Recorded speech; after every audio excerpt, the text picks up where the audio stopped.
Gainalingi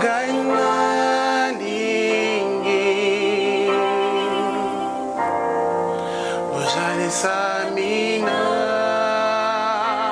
yo Gainalingi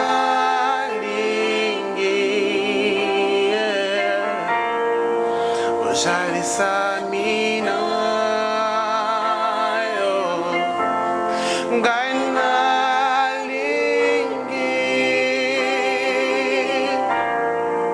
Nalingi Yesu Nalingi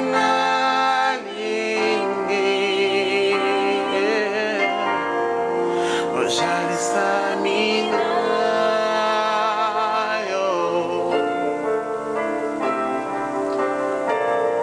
Oh yeah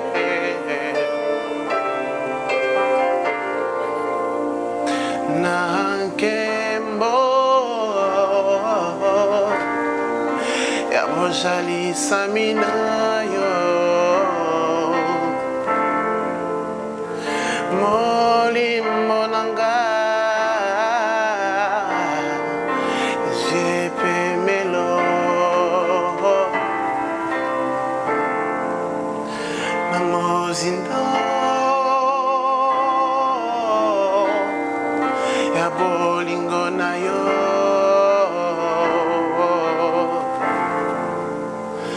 Molimo nanga Ezikimia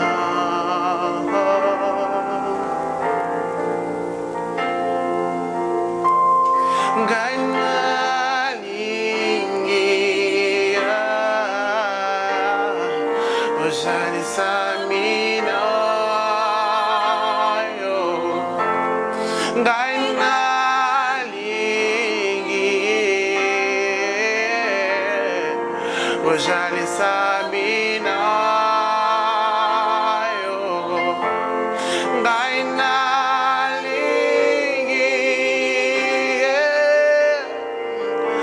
Nalingi Yesu Gainalingi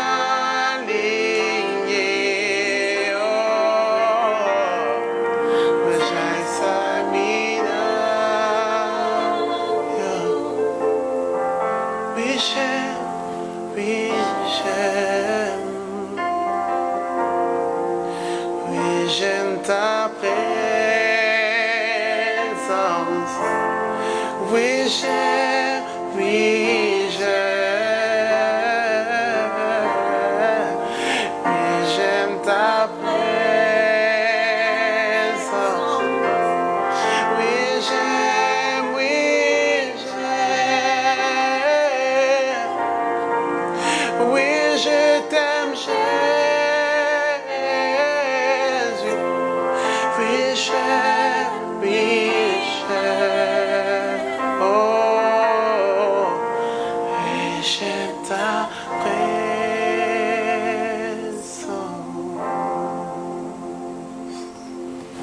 Gloire au Seigneur. Bien-aimés, oh, c'est encore un grand plaisir de nous retrouver pour partager la parole de Dieu en ce jour spécial. Je suis content partout où vous êtes à travers le monde entier, l'Amérique, l'Afrique, l'Europe, tous les continents. Je sais qu'avec les moyens de communication actuellement, nous nous retrouvons de tous les bouts du monde pour partager la parole de Dieu. Quel plaisir! Alors, je voudrais que nous puissions communier dans le même esprit et avant d'aller plus loin pour partager ce message important, que nous puissions accueillir le Seigneur Saint-Esprit. C'est lui qui nous anime, c'est lui qui nous a créés, c'est lui qui est avec nous pendant tout ce moment pour nous faire marcher étape après étape et pas à pas, conformément à notre destin, parce que c'est l'Esprit de Dieu qui nous a créés et le souffle du Tout-Puissant nous anime et nous marchons dans la victoire. Accueillons par des acclamations, par des cris de joie, par des paroles que nous exprimons pour lui dire « Bienvenue, cher Saint-Esprit, nous t'accueillons, nous t'aimons. Soyez conscients qu'il est une personne, soyez conscients qu'il est avec vous, là où vous êtes. Vous pouvez être à la maison, vous pouvez être en voiture, vous pouvez être en train de travailler. Peu importe là où vous êtes, même à l'hôpital, même en prison, si vous êtes là, sachez qu'aucune barrière ne peut empêcher le Saint-Esprit d'être là où vous êtes. Il est en vous, si vous avez donné votre vie à Jésus-Christ, il est sur vous, il vous anime et il nous aide à comprendre la loi de Dieu, à comprendre les saintes Écritures. Accueillons, cher Saint-Esprit, dites-lui, je t'accueille, je t'aime, merci d'être là. Bienvenue dans ma vie et libre cours, que rien ne t'empêche de me toucher, de me parler, de me guérir, ni d'opérer n'importe quel miracle possible. Bienvenue, cher Saint-Esprit, et merci d'être là. Merci de nous faire du bien. Merci de nous révéler Jésus. Merci de nous révéler le monde invisible et de nous donner la foi qui est un don qui nous vient de toi. Au nom de Jésus-Christ, sois le bienvenu. Est-ce que quelqu'un peut dire Amen et acclamer le Seigneur Saint-Esprit? Bienvenue, bienvenue, bienvenue. Nous sommes dans la joie. Et vous allez voir, bien-aimés frères et sœurs, que vous ne serez plus la même personne. Ni votre maison, ni tous ceux qui sont autour de vous, parce que l'Esprit de Dieu agit. L'Esprit de Dieu nous transforme. Gloire à l'agneau. Voilà, ce mois, pour ceux qui ne le savent pas, toute l'année à Logos Rema, le Seigneur nous a donné un thème important, comprendre l'importance du Saint-Esprit. Nous ne nous posons plus la question de savoir pourquoi Dieu nous a donné ce thème au vu de tout ce qui se passe autour de nous. Nous avons bien compris que le Dieu qui est Alpha et Oméga, qui connaît la fin avant le commencement, savait que nous allions traverser ce moment de confinement, il savait que nous allions traverser ce moment de crise difficile, il savait que nous allions passer ce moment de ténèbres et il savait aussi que nous avons besoin de la foi pour le traverser. Comme du temps d'Habakkuk où il constatait qu'autour de lui, aucune chose ne marchait, le monde était encore en difficulté, quand il a crié à Dieu, comme beaucoup nous crions au Seigneur, je le rappelle, Dieu lui a dit, même si je t'expliquais ce qui se passe et ce que je suis en train de faire, tu ne vas pas y comprendre quelque chose. Ta seule charge, ta seule responsabilité, dis-le à ton voisin, c'est de marcher par la foi et non par la vue. C'est de là qu'est tiré le thème de ce mois. Nous marchons par la foi et non par la vue, tiré du livre des Hébreux. Alors, nous l'avons partagé depuis tout le début du mois. Mais aujourd'hui, comme le mois est en train de se terminer, du moins le dernier dimanche, comme je suis en train de le dire, nous allons encore approfondir. Parce que nous avons voulu que, au lieu de chercher comme des stars, comme des idoles qui se recherchent dans les jeux, dans la musique, dans les théâtres et tout cela, nous avons voulu, nous, enfants de Dieu, imiter les héros de la foi. Ils sont tout pleins, présentés dans le livre des Hébreux, chapitre 11. Et c'est là que nous allons encore partir pour découvrir ce qui les a caractérisés, de sorte que leur génération étant déjà passée, nous devenions, nous, les héros de notre temps, pour, par la foi, toucher le cœur de Dieu et changer notre environnement. Toucher le cœur de Dieu et affecter notre entourage, affecter notre nation, affecter nos familles, affecter nos ministères, affecter partout où nous sommes. À l'instar des lois et principes, parce que Dieu opère et fonctionne, pas avec des émotions, ni avec des sentiments, ni avec la logique humaine. Dieu fonctionne et marche avec celui qui croit, parce qu'un homme qui croit touche le cœur de Dieu. Alléluia. Est-ce que quelqu'un peut dire, je marche par la foi et non par la vue? Dis-le avec conviction que le diable l'entende. Je marche par la foi et non par la vue. Dis-le très bien et très fort pour que le voisin à côté comprenne quelque chose. Je marche par la foi et non par la vue. Est-ce qu'on peut acclamer la parole de Dieu qui va nous transformer ces jours? Gloire à notre roi. Alléluia. Mes frères et sœurs, j'aimerais que nous revenions sur le texte de base que nous avons choisi entre autres textes, dans 2 Corinthiens chapitre 4, versets 8 à 18. Comme je l'ai dit toujours, lisez 2 Corinthiens 4, 8 à 18. Mais pour l'économie du temps, nous allons lire 2 Corinthiens 4, mais le verset 15 au verset 18. Verset 15 au verset 18. Écoutez ce que la Bible dit. C'est un texte que, tellement nous l'avons lu, doit devenir familier à nous tous qui sommes enfants de Dieu. Et je veux prier que tous ceux qui n'ont pas encore donné leur vie à Jésus-Christ, s'ils sont autour de vous, rassurez-vous qu'ils vont se convertir parce qu'ils en ont besoin et ils ont besoin de comprendre comment on marche par la foi. Surtout, les révélations que Dieu va nous donner aujourd'hui vont nous transformer et affecter tout le monde autour de nous. De Corinthiens 4, 15 à 18. Car tout cela arrive à cause de vous, afin que la grâce, en se multipliant, fasse abonder à la gloire de Dieu les actions des grâces d'un plus grand nombre. Il y a beaucoup de choses qui nous arrivent pour que, quand on verra la grâce de Dieu autour de nous, eh bien, que cela fasse abonder des actions de grâce d'un plus grand nombre. Il y a des choses que Dieu laisse arriver pour manifester sa grâce. Et quand il manifeste sa grâce, oh, on va dire non, ce frère, cette sœur, elle est bénie, cette famille, elle est bénie. Regarde comment dans ces moments difficiles et compliqués, Dieu les a gardés, Dieu les a protégés, Dieu les a bénis. Et à cause de ces choses qui vous sont arrivées, des actions de grâce ne vont pas monter envers vous pour vous glorifier, mais envers Dieu qui vous bénit. Verset 16. C'est pourquoi nous ne perdons pas courage. Et lors même que notre homme extérieur se détruit, notre homme intérieur se renouvelle de jour en jour. Car nos légères afflictions du moment présent produisent pour nous, au-delà de toute mesure, un poids éternel de gloire. Écoutez le verset 18. Parce que nous regardons non point aux choses visibles, mais à celles qui sont invisibles. Reprends avec moi. Nous regardons aux choses qui ne sont point visibles.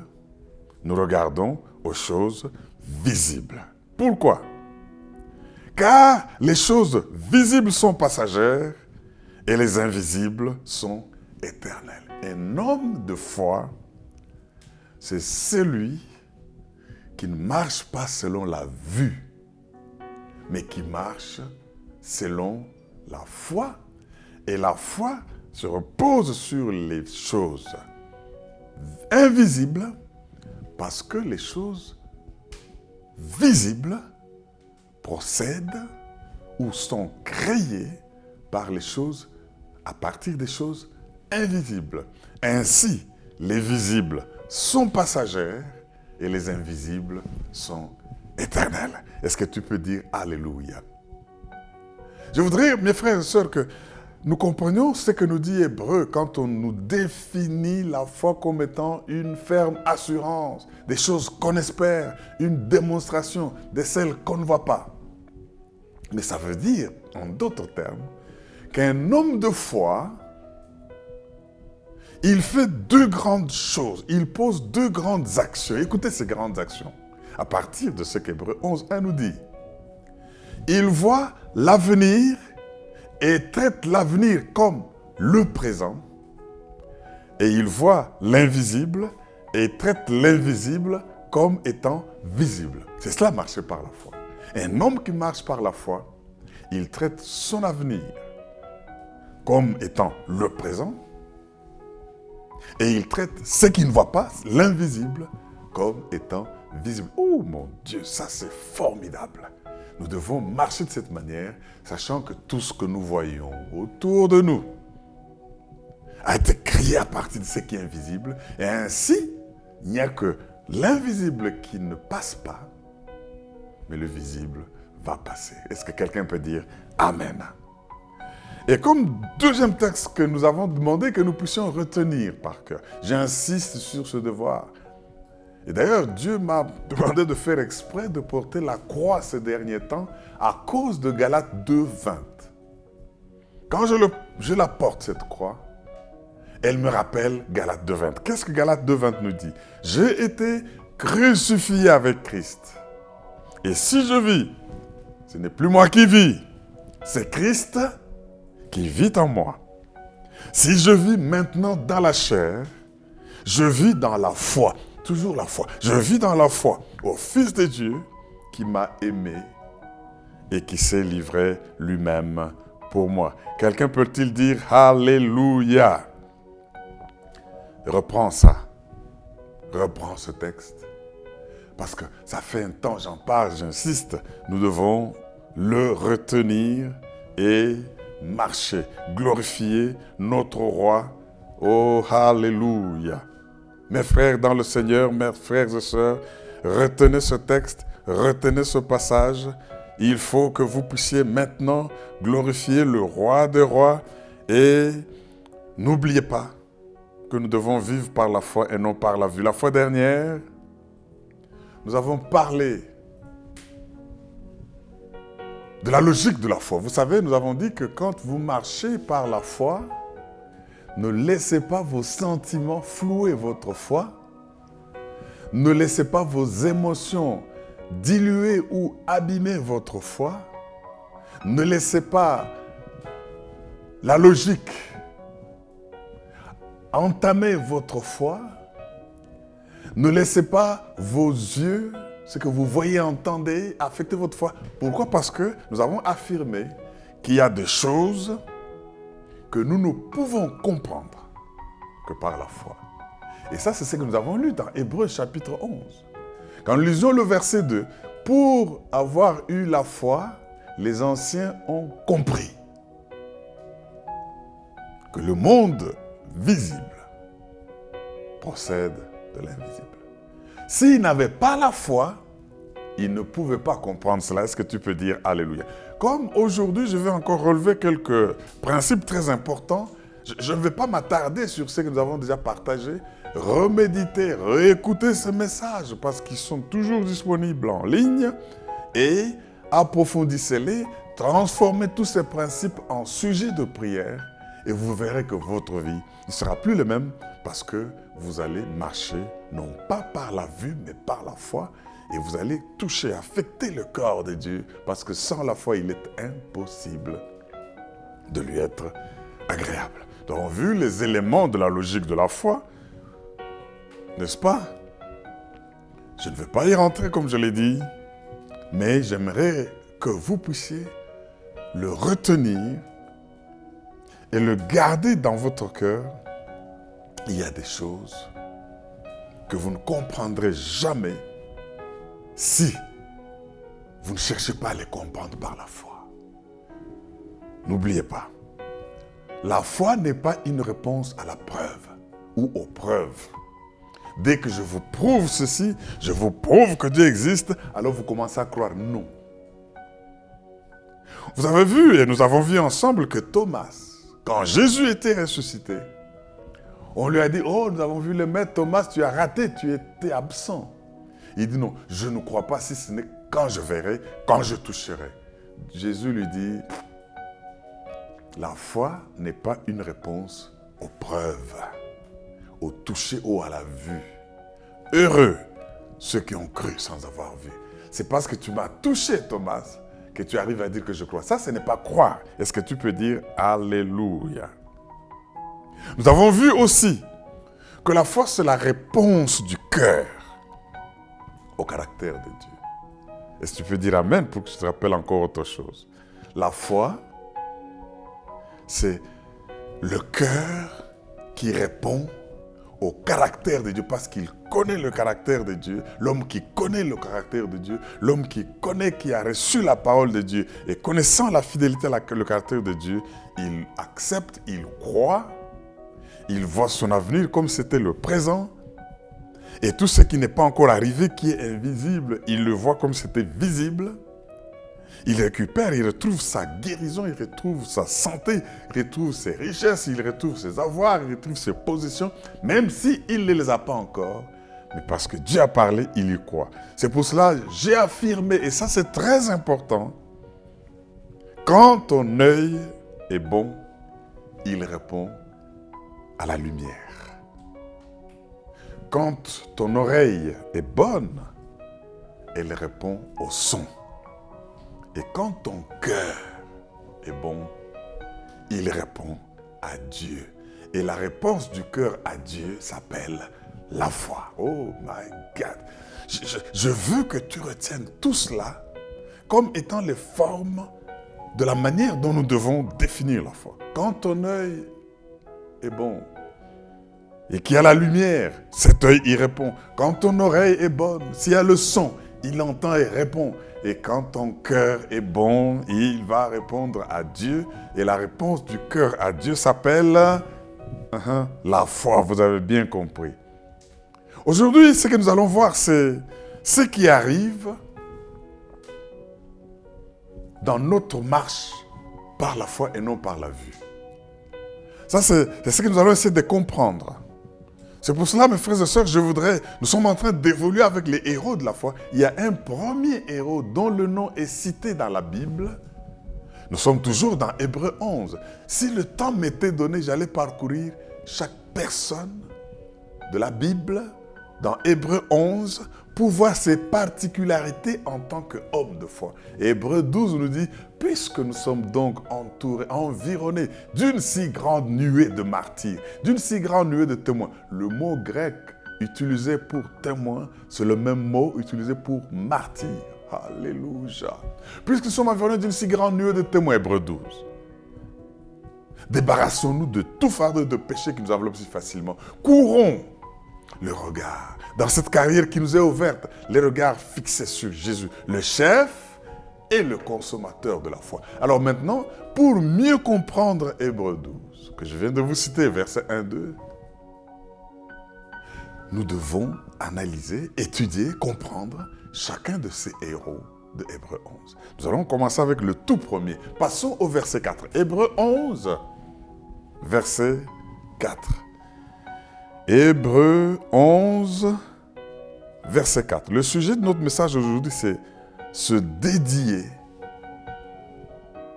pour marcher par la foi. Se dédier dans la marche par la foi. Se dédier dans la marche par la foi. Alléluia. Et quand nous allons voir cet homme qui s'est dédié pour marcher par la foi, Dieu va nous révéler ce qui nous arrive du fait de marcher par la foi et non par la vue. Est-ce que tu comprends? Et pour dire Amen. Sois prêt parce que toi qui vas marcher, qui as résolu de marcher par la foi et non par la vue, ces choses vont arriver. Ce que nous allons voir aujourd'hui vont arriver. Et le Seigneur veut que tu puisses le comprendre à l'avance pour que tu ne sois pas surpris quand elle arrivera. Hébreux 11, 4. C'est par la foi, je vais lire quelques 3-4 versions pour que nous puissions comprendre les nuances qu'il y a dans les expressions utilisées. Hébreux 11, 4. Lui second nous dit ceci, c'est par la foi qu'Abel, c'est le premier de la liste d'Hébreux 11. Après avoir fini la définition de la foi, voici le premier héros. Et nous allons découvrir les principes qui entourent sa marche par la foi. Parce que chacun de nous qui a résolu de marcher par la foi, j'insiste là-dessus, va connaître ces expériences. C'est par la foi qu'Abel offrit à Dieu un sacrifice plus excellent que celui de Caïn. C'est par elle qu'il fut déclaré juste, Dieu approuvant ses offrandes, et c'est par elle, c'est toujours la foi, qu'il parle encore quoique mort. Les justes qui meurent et qui ont marché par la foi, quoique mort, parlent encore comme Abel. Est-ce que tu peux dire Amen? Parole vivante. Hébreux 11, 4. Nous avons déjà vu Hébreux 11, 1, 2 et 3. Maintenant, nous passons au verset 4 pour voir ces héros de la foi. Parole vivante dit ceci. C'est par la foi... Non, je reprends. C'est sa foi qui a inspiré Abel un sacrifice plus agréable à Dieu que celui de Caïn. Oh, la foi peut inspirer. La foi peut nous inspirer. Il dit ceci. C'est sa foi qui a inspiré à Abel un sacrifice plus agréable à Dieu que celui de Caïn. C'est grâce à elle qu'il fut déclaré juste, Dieu lui témoignant son approbation en acceptant ses offrandes. Dieu lui témoignant qu'il l'a approuvé en acceptant ses offrandes. Si Dieu ne t'approuve pas, même tes offrandes, il ne va pas les accepter. Bien qu'il soit mort, il continue à nous parler par sa foi. Oh, mon frère et ma soeur, je veux que même quand tu mourras, de quelque manière que ce soit, ta foi continue à parler aux générations qui vont rester, ce que tu peux dire Amen. Comme Abel qui nous parle encore aujourd'hui. La Bible au Semeur dit ceci. Par la foi, Abel a offert à Dieu un sacrifice meilleur que celui de Caïn. Grâce à elle, donc la foi, il a été déclaré juste, pas par un homme, pas par lui-même, pas par son père Adam et sa mère Ève, par Dieu qui a témoigné lui-même qu'il a prouvé ses dons. Et grâce à elle, Abel parle encore, bien que mort. Oh, je bénis Dieu parce que je sais que marchant par la foi, même quand je mourrai, je serai comme dans le coma. Vous savez que ceux qui sont dans le coma, ils ont l'impression d'être morts. Mais ils ne sont pas morts. Ils vivent encore. Sauf que certaines des fonctions ne marchent pas. Mais ils réagissent à ce qu'on dit, ce qu'on entend, parce qu'ils sont vivants. La mort du juste, c'est un coma. Parce qu'il peut parler, quoique mort. Est-ce que quelqu'un peut dire Alléluia? Mes frères et sœurs, je voudrais que nous puissions comprendre que, quoique mort, Abel est toujours en train de nous parler. Voilà que nous parlons de lui maintenant. Mais il parle, qu'est-ce qu'il a dit, Abel? Parce qu'on dit, il a offert, Dieu a approuvé, mais on dit que, quoique mort, il parle encore. Aujourd'hui, je veux que Abel nous parle pour que nous comprenions les conséquences du fait de marcher par la foi et non par la vue. Quand Abel est mort, tué par son frère Caïn, Abel a prêché ses funérailles. Alléluia. Abel a prêché ses propres funérailles. La Bible dit que ce que Abel a fait, tout ce qui s'est passé dans l'Ancien Testament, est une ombre. Ce qu'Abel a connu, tué par son frère, était une ombre de la crucifixion de notre Seigneur et Sauveur Jésus-Christ. Est-ce que tu peux dire Amen? Ça, c'est déjà une affirmation très importante. Ce qui est arrivé à Abel, je répète, est une ombre de ce qui est arrivé à notre Seigneur et Sauveur Jésus-Christ. Et ici, bien-aimés frères et sœurs, nous allons parler d'Abel, qui représente un homme qui a cru en Dieu et qui s'est dédié par la foi à Dieu. Et cette foi lui a inspiré un certain type de sacrifice à faire à Dieu. Vous savez, l'Ancien Testament, c'est un livre des ombres. L'Ancien Testament, c'est un livre qui est l'ombre du Nouveau Testament. Écoutez ce que la Bible dit. Quand vous lisez Colossiens chapitre 2, verset 17, la Bible nous dit quelque chose de très capital. C'est l'ombre des choses à venir, mais le corps est en Christ. Colossiens 2, 17.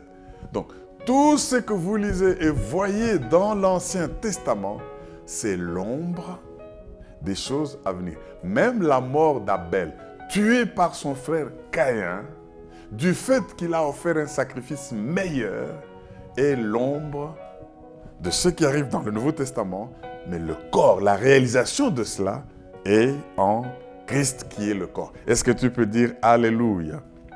Vous savez, quand vous regardez l'ombre, pour voir l'ombre, en fait, est-ce que vous êtes déjà posé la question? L'ombre a besoin de deux grandes choses, de la lumière et d'une surface sur laquelle on peut la voir.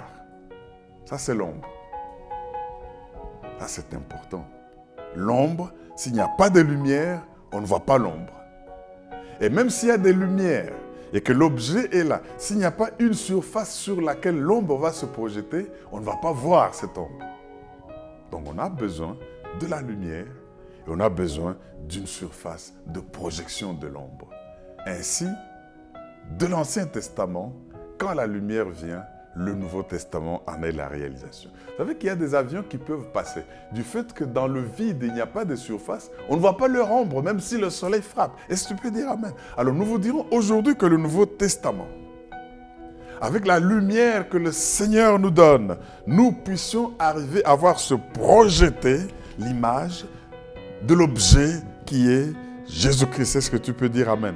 Et l'ombre dépend de la position de la lumière. Si le soleil se lève le matin et commence à monter, les ombres ne sont pas nettes. Mais plus il monte, plus il devient plus brillant, l'ombre. Donc même notre connaissance, notre compréhension de l'Ancien Testament, qui doit se refléter dans le Nouveau Testament, dépend du niveau de Réma, du niveau de la révélation que nous recevons. Oh mon Dieu, je ne veux pas rentrer dans cela, mais sachez que ce que vous recevez comme révélation à partir d'une lumière dépend de la position de cette lumière. Et quand ce soleil arrive au zénith, l'ombre se confond avec l'objet. Et nous sommes en train d'arriver au moment où le soleil de notre Seigneur Jésus, l'étoile brillante du matin, s'est levé. Nous avons vu des ombres et l'angle de l'ombre change en fonction de cette lumière. Et maintenant qu'il arrive au zénith, l'ombre se confond avec l'objet et la compréhension est vraiment nette. Aujourd'hui, vous allez comprendre avec cette lumière qui arrive que Abel avait prophétisé la mort de Jésus-Christ. Abel nous enseigne encore aujourd'hui. Vous savez, je voudrais que pour que vous compreniez de quoi il s'agit, que vous preniez deux textes parce que ces deux textes vont parallèlement parler de ces révélations, de ces rémas. Alléluia. C'est comme si l'Ancien Testament était le Logos et le Nouveau Testament est le réma avec la lumière qui nous révèle et qui devient une épée dont nous nous servons. L'histoire dont il est question se passe dans Genèse au chapitre 4. Nous pouvons lire du verset 1 au verset 8, mais avec le temps, j'aimerais que vous puissiez le lire vous-même. Ce qui se passe, c'est quoi? Eh bien, Adam connut sa femme Ève et il eut un enfant. Premièrement, c'était Caïn. Et puis Dieu lui fit grâce, leur fit grâce, et il eut un deuxième enfant qui était Abel. Et on nous décrit le métier qu'avait chacun. Caïn était un laboureur de la terre et Abel était un éleveur, un berger. Maintenant, il se fait qu'ils sont allés aux portes du jardin d'Éden pour offrir le sacrifice à Dieu. Pour sacrifier. Et c'est là que Hébreux 11, 4 nous dit que Abel a offert un sacrifice meilleur. Tous étaient des adorateurs. Tous croyaient et qu'il fallait sacrifier. Mais tous n'ont pas offert un sacrifice de la même valeur. Et à cause du fait que Dieu a approuvé, j'aimerais qu'on lise Genèse 4, 3 à 5. Dans cette histoire que vous pouvez lire à votre aise pour l'approfondir, parce que le sang d'Abel crie encore aujourd'hui vengeance. Genèse chapitre 4, si nous lisons le verset 3 à 5, écoutez ce que la Bible dit. Au bout de quelque temps, Caïn fit à l'Éternel une offrande des fruits de la terre. Et Abel, de son côté, en fit une des premiers-nés de son troupeau et de leur graisse. L'Éternel porta un regard favorable sur Abel et sur son offrande. Verset 5. Mais il ne porta pas un regard favorable sur Caïn et son offrande. Donc, le regard de Dieu, c'est sur la personne et l'offrande de la personne. Caïn fut très irrité et son visage fut abattu. Darby dit ceci. Je veux lire juste la dernière partie du verset 4. Nous sommes dans Genèse 4. Le verset 4 et 5, la Bible dit, Darby, et l'Éternel eut égard à Abel et à son offrande. L'Éternel eut égard à Abel et à son offrande. Mais à Caïn et à son offrande, il n'eut pas d'égard. C'est quoi avoir égard? Caïn fut triste, fut très irrité et son visage fut abattu. Si vous regardez avoir égard ou regard favorable, en anglais, il y a un terme qui me surprend toujours quand je le lis. La Bible dit, Genèse 4, la Bible dit ceci. And the Lord had respect to Abel and to his offering. Verse 5. But to Cain and to his offering, he had no respect. Ça veut dire, the Lord had respect. Donc, selon la personne et le type de son offrande, Dieu a des égards. Et si nous traduisons littéralement ce qui est dit en anglais, c'est que Dieu a respecté, Dieu a considéré Abel et son offrande, et il l'a déconsidéré Caïn et son offrande. Alléluia. En d'autres termes, le terme que je peux trouver un peu plus vulgaire, c'est que Dieu a respecté, il a eu égard à Caïn à son offrande, mais il a boudé. Dieu ne l'a même pas regardé. Imagine, tu viens pour offrir, mais celui à qui tu offres ne prend pas plaisir dans ce que tu offres, il te boude. C'est un peu ça qui est arrivé. Bien-aimé, 2 offrandes. Une offrande des fruits de la terre, des fruits et légumes. Dieu boude ça. Dieu ne respecte pas ça, même c'est lui qui l'a apporté. Mais Abel, 2e offrande, il offre un agneau et s'égraisse à Dieu et Dieu prend plaisir et Dieu respecte. Tu peux te faire respecter par Dieu en fonction de ce que tu fais pour Dieu, du fait de ta foi. Est-ce que tu peux dire Amen? Dis à ton voisin, tu peux être respecté par Dieu. Dieu est respectueux. Tu peux être respecté par Dieu en fonction de ce que tu fais, qui te sent inspiré par la foi. Mes frères et sœurs, quand vous regardez cela, je voudrais, avant de terminer, vous dire que nous allons voir, parce que je vous ai dit au début que nous allons voir ce qui arrive quand on a une dédicace de notre foi pour marcher par la foi et non par la vue. Il y a 3 grands résultats. Je fais cela pour que vous restiez avec quelque chose dans la tête quand vous allez marcher par la foi. 3 grands résultats du fait de votre marche par la foi. Alléluia. Le premier résultat, c'est que nous tirons ceci d'Abel parce qu'il nous parle encore aujourd'hui. Le premier grand résultat, c'est le contraste dû à votre foi. Bien-aimés, on peut compter des milliers de religions dans ce monde, mais toutes ces religions se résument en 2.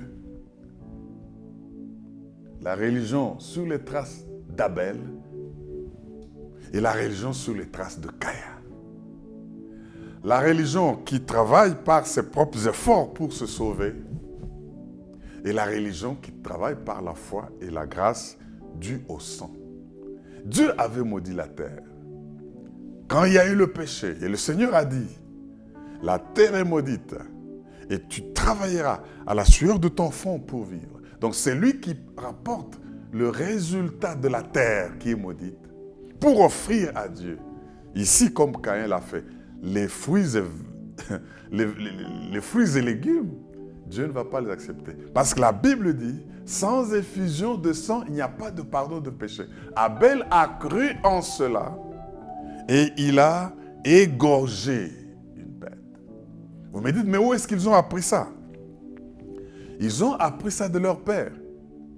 Adam et Ève, quand ils ont péché, Adam et Ève ont recouru aux herbes de la brousse pour cacher leur nudité. Leur religion était là, recourir à ce qui est sorti de la terre et puis prendre les feuillages, leur travail, se couvrir. Ça, c'est vouloir être sauvé par les œuvres de la chair. Dieu ne nous appelle pas à cela parce que tous ont péché, sont privés de la gloire de Dieu. Le seul salut qu'il nous donne, c'est le salut en Jésus-Christ, dont le sang a coulé, représenté ici par Abel. Mais quand Dieu est venu vers Adam et Ève, il n'a pas voulu qu'ils soient couverts par le feuillage.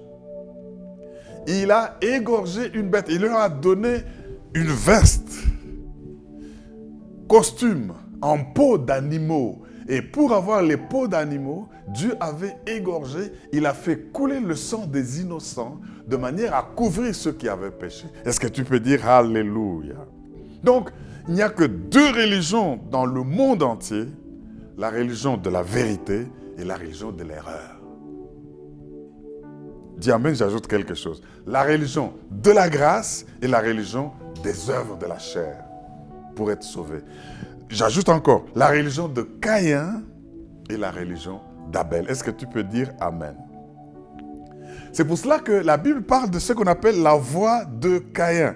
Si tu lis avec moi Jude 1, 11. Jude, chapitre 1er, verset 11. La Bible dit quoi? Lis avec moi, va avec moi dans Jude 1, 11. La Bible dit, malheur à eux, car ils ont suivi la voie de Caïn. J'arrête là. Malheur à eux, car ils ont suivi, le semeur dit, ils ont marché sur les traces de Caïn. Et Darby dit, ils ont marché dans le chemin de Caïn. Alléluia. Alors, vous comprenez quoi? Vous comprenez que Caïn a laissé une trace. Si vous voyez une religion qui tue les autres pour s'ils refusent de se convertir, ça c'est la voie de Caïn. Est-ce que tu peux dire amen? Mais si vous voyez une religion qui marche par l'amour et qui ne tue pas les gens pour les pousser à se convertir, ça c'est la religion qui croit que c'est l'effusion du sang. Donc le sang d'Abel qui a coulé a été l'ombre du sang de Jésus-Christ au calvaire. Ainsi, mon frère et ma sœur, je voudrais que vous puissiez retenir une première chose, c'est que du fait que vous allez marcher par la foi et non par la vue, votre adoration fera contraste avec les autres types d'adoration, avec les autres religions qui sont sur les traces de Caïn. Parce que vous, vous êtes sur les traces d'Abel. Est-ce que tu peux dire amen? Alors, je voudrais que nous comprenions que Abel a marché dans la grâce, Caïn a marché dans les œuvres et il n'a pas voulu respecter la volonté de Dieu qui veut que le salut soit par la grâce et que quand on a péché, c'est le sang qui nous lave et nous purifie. Eh bien, pour être encore plus précis dans ce que j'ai dit, mais je crois que je vais arrêter parce que le thème de la foi, nous allons continuer et continuer encore. J'aimerais vous dire qu'Abel était prophète.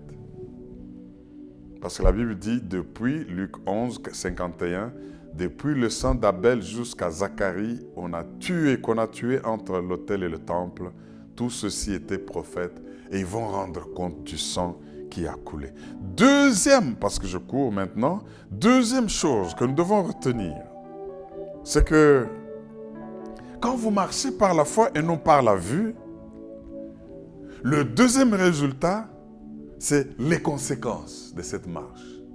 Premier résultat, le contraste, la différence entre votre type d'adoration et le type d'adoration des autres. Le type d'adoration d'Abel et l'adoration de Caïn. Ça fera la différence. Bien aimé, les gens disent il faut être tolérant, il faut trouver que toutes les religions sont bonnes. Non, on peut être tolérant dans certaines choses, mais pas au mépris de la vérité. Est-ce que tu peux dire amen? Que les gens nous tolèrent aussi de ne pas les tolérer. Gloire à Dieu. Parce qu'il y en a qui deviennent tellement intolérants du fait qu'on ne les tolère pas et ils tombent dans l'intolérance. Ouh, alléluia. Le fait que tu marches et que tu es en train de servir Dieu différemment, on va dire, non, toutes les religions sont acceptables, toutes les religions sont bonnes. C'est faux. Il y a les religions de Caïn et les religions d'Abel.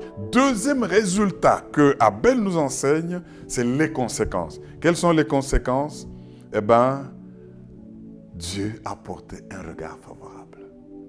Il y a eu contraste. Celui-ci vient par les œuvres pour vouloir accéder à Dieu. Celui-là vient avec le sang pour vouloir accéder à Dieu. Pas le sang des inconnus, des hommes ou des autres personnes, mais son propre sang. Et ça représente Jésus. Deuxièmement, c'est les conséquences. Quelles sont les conséquences? Si vous lisez Genèse 4 que nous avons vu, vous allez vous rendre compte que Caïn a eu, non pas la justice de marcher, mais il a été injuste et il a tué son frère. Ça, c'est une conséquence terrible quand on marche par la foi. Mais Jésus, la parole nous dit que nous sommes justifiés seulement par le sang qui a coulé.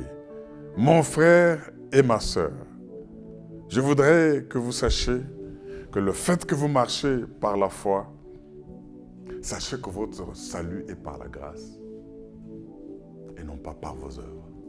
Mais le fait que vous aurez cette grâce sur vous, les gens vous haïront, ceux que Dieu n'approuve pas. Et ils peuvent même chercher à vous tuer. Jésus a dit, ils vous tueront dans leur temple, dans leur synagogue, croyant servir Dieu. Ça, c'est des conséquences auxquelles nous pouvons et nous devons nous attendre et ne pas être surpris. Et troisième conséquence, du fait d'adorer Dieu comme Abel, de marcher par la foi et non par la vue. Non seulement nous faisons contraste, parce que ce qui est excellent consacre le médiocre. Ce qui est par la grâce consacre ce qui est par les œuvres. Ce que nous faisons est tellement bon qu'il y aura des jaloux. Et comme conséquence, ils vont nous haïr et vont nous tuer. Et troisième résultat du fait que vous marchez par la foi et non par la vue, que nous tirons de la vie d'Abel en opposition avec celle de Caïn, c'est que notre adoration produit des conflits. Oh mon Dieu. Vous l'avez vu? 3 C. C comme contraste entre les deux types d'adoration. Deuxième C. C comme conséquence du fait que nous marchons par la foi et non par la vue. Et troisièmement, le troisième C, conflit. Mon frère et ma sœur, ne croyez pas que vous plairez à tout le monde. Il y a conflit entre ceux qui sont sur la voie d'Abel et ceux qui sont sur la voie de Caïn. Oh my God! Ce conflit ne finira jamais. Ce conflit ira toujours de l'avant. Ne cherchez pas à faire plaisir, croyant qu'en faisant plaisir, vous allez convaincre tout le monde. Non. Pourquoi Caïn a tué Abel? Vous comprenez que le fait qu'il n'a pas aimé la faveur qui était sur son frère, il l'a tué. Au lieu seulement de corriger ses voies, j'aimerais demander au monde entier de savoir qu'il n'y a qu'un seul qui sauve. Parce que s'il y avait une autre façon de sauver, une autre voie pour sauver, Jésus ne serait pas venu mourir. Si Jésus est venu mourir, il est le seul nom qui est donné aux hommes par lequel nous pouvons être sauvés. Que n'en déplaise ceux qui croient à autre chose, là nous ne pouvons pas transiger, là nous ne pouvons pas essayer de négocier. Le seul salut dans le monde, c'est Jésus. Je voudrais que nous puissions retenir ces 3 choses. Vous qui marchez par la foi et non par la vue, sachez que vous ferez contraste avec ceux qui marchent par les œuvres, qui sont sous les traces de Caïn. Non seulement les contrastes, il y aura des conséquences. Dieu vous trouvera, vous bénira, il vous respectera et vos offrandes. Il ne respectera pas les autres, ça va provoquer leur jalousie. Ils vont vous haïr. Et troisième, c'est le conflit. À moins qu'ils se convertissent pour que nous puissions marcher ensemble. Mais s'ils ne se convertissent pas, entre les religions, il y a toujours les religions qui tuent, les fausses religions, et les religions qui sauvent par le sang de l'agneau. Vous savez, je vais affirmer ceci, on va arrêter là aujourd'hui, parce que le temps est en train d'avancer. La différence entre les deux religions, la religion de Caïn et la religion d'Abel, c'est la même différence qu'il y a entre le ciel et l'enfer. Oh, tu pouvais dire Amen, parce que c'est une grande révélation. La différence entre les deux religions égale à la différence entre l'enfer et le ciel. Abel est dans le sein de Dieu qu'il a approuvé, lui et son offrande. Caïn est en enfer. De quel côté veux-tu être? Toi qui veux marcher par la vue, tu seras déçu parce qu'un infiniment petit comme toi et moi, comment peux-tu définir un infiniment grand comme notre Dieu? Nous ne pouvons ni le définir, ni l'exprimer, ni le comprendre pleinement. Retenez donc, mes frères et sœurs, pour laver ton sang, pour vivre et réussir, marche par la foi et non pas par la vue. Ce que tu feras aura comme premier c'est le contraste avec les autres. Deuxième c'est les conséquences. Dieu sera de ton côté. Les autres seront contre toi. Et troisièmement, le conflit de ton adoration. Mais adore Dieu, tu seras plus que vainqueur. Tiens-toi debout et nous allons acclamer le roi des rois parce que nous devons marcher non pas par la vue, mais par la foi. Et en marchant par la foi, nous sommes sur les traces d'Abel. Peu importe les contrastes, peu importe les conséquences, peu importe les conflits, nous sommes plus que vainqueurs par Christ qui nous fortifie. Oh mes frères dans le Seigneur, dis avec moi, Galates 2:20, par cœur cette fois-ci, j'ai été crucifié avec Christ. Et si je vis, ce n'est plus moi qui vis, c'est Christ qui vit en moi. Si je vis maintenant dans la chair, je vis par la foi au Fils de Dieu qui m'a aimé et qui s'est livré lui-même pour moi. Peu importe le reste, tiens bon, aime Jésus, marche par la foi et non par la vue. Tu seras toujours au top parce que Dieu te respecte, Dieu respecte ton offrande et Dieu te fera du bien. Tu es malade, reçois ta guérison par la foi. Traite l'avenir comme si c'était présent, traite l'invisible comme si c'était visible. Tu attends quoi? Reçois ce que tu attends. Que la faveur et la grâce de Dieu soient sur toi et qu'il te bénisse. Au nom du Père, du Fils et du Saint-Esprit, et nous tous nous disons 3 fois Amen. Amen. Amen et Amen. Alléluia. Oh, que Dieu vous bénisse et marchez victorieux.